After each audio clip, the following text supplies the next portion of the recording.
Gəncədə oğul anasını qətlə yetirib. Hadisə şəhərin kənd təsərrüfatı məhsulları və paltar satışı aparılan mağazalardan birində qeydə alınıb. 64 yaşlı Lalə Zərverdiyeva bıçaq xəsarətləri ilə ağır vəziyyətdə xəstəxanaya çatdırılıb. Ona yardım edilsə də qadının həyatını xilas etmək mümkün olmayıb.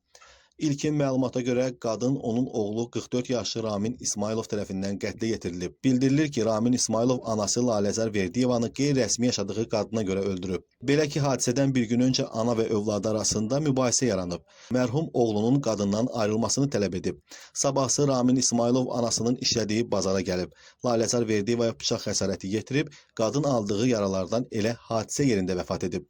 Gördüm içərdən isə xırıltı səsi gəldi. Ki, dəmiri qaldırdı bir adam içərdən. Əli qanınıb, əlində belə bıçaq getdi. Ki, məni öldürmək, məni tutturmaq deyil, tuttur məni. Girdim içəri ki, anası qanın içindədir. Meyit müayinə olunması üçün məhkəmə tibbi ekspertiza və patoloji anatomiya birliyinin Gəncə şəhər şöbəsinə aparılıb. Faktla bağlı Gəncə şəhər prokurorluğunda araşdırma aparılır. Mayis Ağayev, Nazir Quliyev, İlham Məmmədov, BTV Xəbər, Gəncə.